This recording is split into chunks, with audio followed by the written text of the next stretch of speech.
So if we don't prefer to wear Buddha images, we can wear the Buddha's essence, the Buddha's power, the Buddha's compassion, and the Buddha's protection in the form of speech, in the form of mantras, in the form of writing, in the form of diagrams and mandalas. Why? Whether you write the word Buddha or it's a Buddha image, the power is the same because it represents the same thing. Therefore, we don't pray to idols, we pray to the meaning. So we can have the word Fo in Chinese, or in Tibetan we're a Sangye. We can wear that. We can make up, a tattoo, just say Fo. Or we can write the letter Fo, put it over our door. It's just as effective as an image of a Buddha. See, we're not concentrating on the image, we're concentrating on the essence. So when you put the right structure and the right word to represent that energy, it's blessed. And so, if you like pendants and it's beautiful, it's kind of neat, pendants. The essence of the Buddha can be transferred in different ways. Example, water, ice, mist, rain. It's all H2O. All is H2O. All is exactly the same. It's just in different forms. The molecules change, but they can transfer back to what it was like that. Buddha can change from physical form to word to thought, back to physical form, back to thought, back to word. It's interchangeable because the Buddha's enlightened mind has no limits, has none. So the tradition of chakras arose, and they're usually for houses, for factories, for buildings, for rooms, and also we can wear them. And what they are is, for example, this is a Lama Tsongkhapa chakra. What it is a piece of paper, very light, adorned with saffron. And there's a mandala drawn, or there's a diagram drawn. And the original was made by very high lamas who were achieved. And they're drawn, and their mantras and their prayers are written. So the quality of their body, speech, and mind are written. And the mantras of these deities are written. And the mantras are written in such a way to create the energies of protection in your body, to activate. We can activate the energies of the body in many ways, through meditation, through external forces, such as rocks and crystals, through oils, through mantras, many ways. But that doesn't stop there. So what we do is, this is even better than a crystal, because this is a Buddha. This is better than medicine or oils, the Buddha. So what happens is this is written, preferably by monks, preferably by high lamas, and it's written correctly, accurately. And then, while it's being written, it's written by people who hold pure ethics and vows, and they do mantras, and they do prayer, and they do pujas, can last days. And then they fold it while they're doing prayers. Well, in the temple. And then they meticulously by hand draw the colors and diagrams of the planet, the 4 elements, the 4 colors, 4 elements around. And after they do that, they go for more pujas to invite the actual living beings, the Buddhas, in this case Lama Tsongkhapa, to enter and to reside there. Because you've made a vehicle for him to reside in. What we call that is a samaya being. And we invite the wisdom being to enter. So the wisdom being enters and becomes one and it resides there. So in Lama Tsongkhapa's case, his mantra is here, short form, and the protection is here. And we can take this and we go one step further. We can even encase it. We can wear it, hang it in our car, in our rooms. And what's Lama Tsongkhapa? It's excellent for everything, but especially concentrated towards people who are depressed, unhappy, restless, very delusional. People whose minds are full of anger. People whose minds who cannot settle down, always unhappy. And people who want to study, people who want to get a degree, people who want to learn, people who want their minds to be clear. They'll focus on Lama Tsongkhapa. He has these qualities. This particular chakra has these qualities. And protect you from obstacles that will take you away from that. So it's very powerful. And we have white umbrella, Dukar. White umbrella is a very powerful manifestation of Buddha. And this white umbrella protection is excellent if we recite the mantra, Umsiddha Patre Humpet, this one protects you from 60 classes of spirits, 60 different types of spirits it protects you from if you recite the mantra and you wear it. Especially the type of spirit that comes at night, presses down on you, and you see its form, and it prevents you from breathing. It doesn't kill you, just disturbs you. And you hear a buzzing sound. It's written in the Tantra, there's this type of spirit. Very effective against that. And that's for spirits, 60 classes of spirits. On top of that, Dukar is wonderful protection. It is said in Tibet, if you practice the Dukar sadhana and the mantra and the prayers and the meditations, your body will become very strong. Even if they try to penetrate you with a knife, they cannot. There have been cases of that in the past where monks cannot be penetrated with knives due to the practice of this deity. So this deity is used for what? Actually, we don't have to go that extreme. It heals your body very strongly. Very powerful way to heal your body. Very powerful way to make you immune to a lot of physical problems. Very powerful practice. Taught by Lord Buddha, by the way. And besides that kind of protection, Dukar mantra is fabulous. Dukar chakra is fabulous for what? Dukar is white umbrella. Fabulous for what? Is being accused wrongly. Arguments. Court cases. Legal cases. Things that have to do with legal cases, if you recite Dukar's prayers and you recite Dukar's mantra, it's very powerful to purify the karma for you to be accused wrongly and to clear your case if you're honest. Very, very powerful for legal cases. Very excellent. Car, wherever. If you're a lawyer, get one. You know, if you didn't kill anybody, you've been accused, get one. Heck, get two. And you have the Yamataka. Ooh, this one's a biggie. How totally exciting. Yamataka is the most fiercest form of Buddha Manjushri, Wensuposa, who manifests 9 faces, 34 arms, and 16 legs. Very fierce. Out of all the deities that exist, the manifestations, Yamataka is the most ferocious of deities to manifest to counter the most powerful spirits and demons. In Tibet, there are a lot of them. And when you come across them, normal methods cannot overcome Yamataka. Even the sight of Yamataka, it says, my guru says, when you generate Yamataka, and these horrifying spirits come along, literally this is what happens. When they see Yamataka, they drop their weapons and they flee. They run. No one can stand the ferocity, the ferociousness of Yamataka. So Yamataka is the highest form of Manjushri in a tantric form, in a protective form. And if you meditate on Yamataka, it's very powerful for relieving you of ignorance, of anger. Yamataka is fabulous for that. And if you wear Yamataka's mantra, one is you will increase your study, increase your understanding. Why? Because it's Manjushri. If you do Yamataka's practice, you will be able to purify the most negative karma you've ever committed. The most heinous crimes can be purified with Yamataka's tantra. Crimes that when you die, there's no bardo and intermediate state. You take rebirth in hell immediately.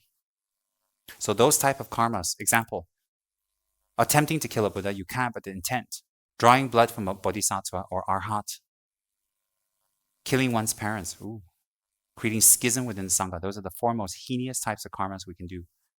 If we sincerely regret and we turn around, we realize we do Yamataka's practice and meditation. It can be purified. In one lifetime. We do not have to experience the results of our negative karma if there's sincere regret and we make a turnaround. See, regretting and turning around doesn't heal what's already been damaged. Yamataka will heal that. If you had an accident, you don't go to the accident place anymore. You won't get another damage, another wound, but the wound you have to heal, the one you have. The Yamataka is supreme for protecting one against the most violent spirits and the most violent scent harm, such as magic. Very powerful for that. But you can't be running around doing all kinds of nasty things to other people and then look for protection. So if you're running around killing people and you want to be protected from being killed, this can't help you. Why? The Buddhas help those who are engaging in the correct practice. You can't be helped if you're running around doing all that nasty things. So if you're a miserly monster, you're totally miserly and totally frugal, and you don't want to share, and you're really, really selfish, and you're really just very calculative. And then you want to wear a Zambala chakra so you can get money, attract business. The help will be there, but it'll be very minimal because why? You don't create the causes. You yourself don't create the causes. What's the point of wearing Zambala? In fact, you can wear a Zambala Halloween costume, run around all day long. It's not going to get you rich. It's going to get you stares. It's not going to get you rich. What's the difference if you wear a Halloween costume, Zambala, and a mask? Hi, I'm Zambala. T-shirts, I am Zambala. But you're not, because real Zambala is giving up the frugal nature. So when you wear Zambala chakras, when you wear Zambala mantras and prayers, and you take refuge in Lord Zambala, you practice, on the inside, you must become generous and kind. You must become uncalculative and train yourself in sharing and giving. And you engage in the practices of meditation on Zambala and read upon the Dharma to purify negative karma. And then you wear this chakra, you recite the mantra, Zambala Zalandrai Soa. It's very powerful. It's very powerful to open up doors for you for opportunity to receive means to support yourself and others. When you wear Zambala, you don't become rich. You can be, but it doesn't necessitate that. Why? Because Zambala will know whether if you become rich will benefit you or not. People who are not going to be benefiting themselves and others when they become rich, Zambala is not going to make you rich. Why? It'll bring more harm. Don't demand of the Buddhas what you think you should get. Pray to them and surrender what they think you should have. Much easier. So Zambala is very powerful for that, inviting wealth energy, business energy. It's wonderful to have factories. Wonderful, fabulous. Then you have a white Tara, white Tara. Tara in her white form. This one is for people who are very ill, people who are very sick, experiencing signs of impending death. Experiencing signs of impending death. Lots of accidents. Generally, an unhealthy constitution, always ill. Those beings should practice saving the lives of animals, saving the life of others, becoming vegetarian so they don't even indirectly cause the death of others.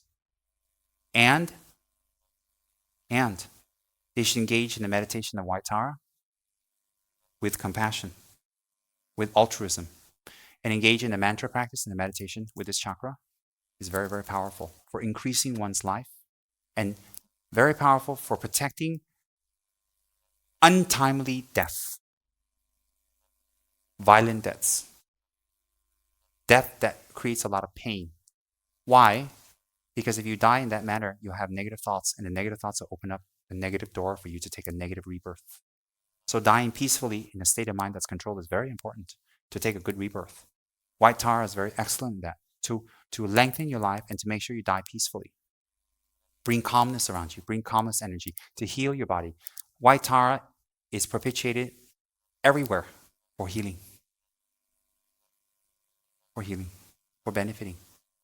She is miraculous for this. I've witnessed this. Fabulous for this. And on top of that, through White Tara, you're able to collect a great amount of merit. Great amount. Due to the vows she has made during the time of the previous Buddha, the goddess Tara. And she's wonderful to remove obstacles for you to achieve worldly means to survive. She's very powerful for that. So Tara is an all-rounder, and it's a wonderful, peaceful way to clear obstacles. In general, they all bless your mind. They all bless you, but they're made for protection. Protection against spells, magic, spirits, something you have offended, something supernatural that by normal means you cannot get rid of. They're very good. And if you don't have that problem, they're very good preventative. Very good preventative. Why? It's blessings. That's easy, powerful. And they're not arbitrarily made. They've been passed down for hundreds of years by great lamas, great masters. And the lineage has been carried on. Thank God it hasn't been lost, the art of making these. So they look a little modern. Why we're dealing with modern people? You can't have oily, little smelly chakras you want to buy. No, you can't have people like, ooh, it smells like yak cheese. They have them clean and nice and packaged well, and people are like, ooh. They have a little description. Because people walk in the chakra, what is that? It's a chakra, what's that? You read. And all kinds of people coming in. So for protection, chakras are fabulous. For protection and blessing, pendants are fabulous. For protection and blessing, these are fabulous. This is going to be kept in your car, you keep it on your person, given as gifts, and they'll be fabulous to put inside statues. So if you have certain statues you bought a purchase of a Buddha statue, you put mantras, and along with that, you put a special chakra. You put a special chakra in, wow, the statue, the chakra. If you have the third eye, I tell you, it's going to be looking at the sun. You're going to need sunglasses. Shoo, powerful. If you want to get slim, how often should you run? How many days a week? How long should you run each time? That's very individualistic because our bodies, our constitution, our diet, everything affects, right? So like that, chakras, very good question. Chakras, how much you recite is not ultimately, it doesn't end in just protection.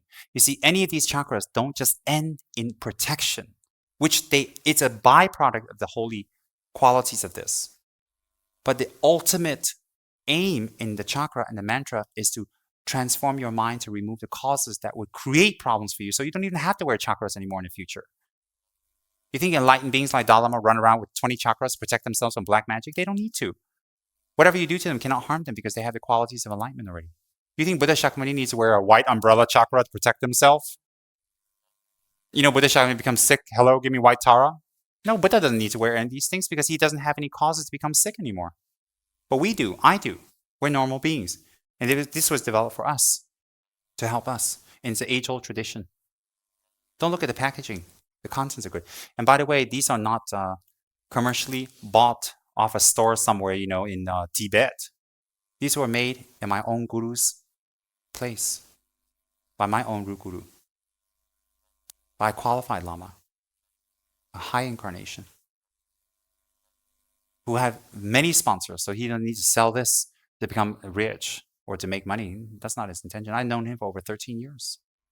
These are made by my own gurus. And he's very kind to supply these because I have to get it down in other monasteries. It takes time. I'm blessed and consecrated by my personal gurus. They're not made by me. So in any case, how many times you recite the mantra is up to you. The more you recite, the better. The more you run, the better. The skinnier you get, the faster. If you run once a year, you're going to get real skinny after about 100 years. So if you run every day, you can get real skinny. So if you recite the mantras, how much you recite is up to you. Very powerful. You can recite it while you're driving, when you're watching TV, or sometimes just in your meditations, no problem. Very powerful. It activates the energy. It itself is powerful. If you recite the mantras, it's double. Cheap, easy, convenient, great gifts. And Malaysians love talismans. They love these things called fu. Go to a temple, some auntie takes great trance, some uncle takes great trance. Trance or not, who knows? And they write something in their tongue's blood, and they fold that, give it to you, you give them, lots of money, and then you take that home and you're protected. Yeah, that can help. There are spirits that can protect you, but not ultimate protection. And there is always a more powerful spirit that can overcome that fu. Who can overcome a Buddha? Very logical. When we take refuge in the Buddha, when we're protected by Buddha, we don't go for anything less. If your best friend is Badawi and you're in trouble, you don't make friends with a traffic policeman and save me. How ridiculous. So, very powerful and very protective. And the source is excellence, my guru. So I don't simply just get, no. I don't like things like that. And how many mantras you recite? Even you don't wear it. Let's say that you don't, your deity is White Tar, your deity is Lama Tsongkhapa. You don't have to wear the chakra. You can just do the meditation, you do the mantra. That's fabulous. Chakra is a quick temporary relief. It's like a Panadol if you have a fever. But you got to check out where the fever comes from. Maybe it's something severe, flu, or maybe, I don't know. This is symptomatic treatment, but it's good. Symptomatic. Ultimate treatment is practice. Make sense? They're great as gifts. They're internationally accepted. They're not scary looking. They're among the Asian community is very well accepted protection. They can be put in cars. They can be worn. They can put in rooms over the door in your bedroom, or in places that are very unclean. They're easy. I mean, wow. Just think about that. I'm like a McDonald's for protection. Just drive in and buy one, drive out, and you're safe. Think about that. Made it very easy and modern for people. Why? Because you're easy and modern. You want things easy and modern. But no matter how easy and modern you are, no matter how advanced you are, we still hear things that go bump in the night. We still see weird images and weird things. And sometimes our hair stand on end. We don't know why. And sometimes through the corner of our eye, we see something run by that's dark and tall and scary. We don't tell people. We're like, no, I'm not scared. And we're peeing. Why are you peeing? Because I'm not scared. And sometimes when we sleep, we have things come and disturb us. And sometimes we really make a big enemy of something that really, really has connections to the underworld, literally the netherworld, rather. And, they do little spells and hexes. They get your birth date, they get your hair, get a piece of your clothing, they take a picture of you, and they do their, ring bells and all kinds of stuff over your picture, your hair, and all that stuff. And all of a sudden, you don't know why you keep slapping yourself. Slap, slap, slap, slap. And you keep slapping, slap. They're asking, what's wrong? It's a nerve problem. It's nerve. And then, when you have to go pee, so while you're peeing, slap, slap, slap, slap, slap. Oh, pretty difficult. Imagine you have to wipe your butt, oh no, slap, slap, slap. You wipe real fast. And just think if you're a neurosurgeon, slap, slap, slap, slap, you're operating. Not easy, right? So you need to go see a Tibetan Lama. And guess what? Tsem Rinpoche's appointments are all booked up. And he don't want to see you. He's throwing a bitch fit, and he's somewhere in Thailand running around Chiang Mai, throwing a bitch fit and not answering his phone because his attendants didn't give his food on time again. So what you do? Instant relief. Do. All of us hate going to the clinic and doctor, so we buy Panadol. Panadol. I mean, just think of it that way. And these make beautiful gifts. Why? I'm trying to spread Dharma through this and awareness of Buddha, in the form of the Buddha is holy. I'm trying to spread it to this in a modern way, in a way that people can accept, in a way that people doesn't look weird, in a way that the Buddha actually looks like a Buddha, not like an overweight bald guy with big ears. Yeah, most of the Buddhas so they look like an overweight guy with big ears, big earlobes. I don't know. It looks like some fat Hispanic rapper. I don't like that. I don't like weird images of Buddha that don't iconography. Look at this one. Isn't that fabulous? Comes in gold, yellow gold, white gold, silver, whatever. Look. Lord Buddha. Modern and simple. I like things like that. I like things that have meaning, that are attractive, and that fit you. Wonderful. So chakras are very beneficial. Pendants are very beneficial. And excellent. And they're not made by ordinary people. They're made with prayer, with rituals and pujas for days. And they're wrapped by monks, beings, people with vows. So it's not some little schmuck, it's not like Santa's elves up in the North Pole making this in time for Wesak Day. No. So there are no elves up there in Tibet. The monks do this.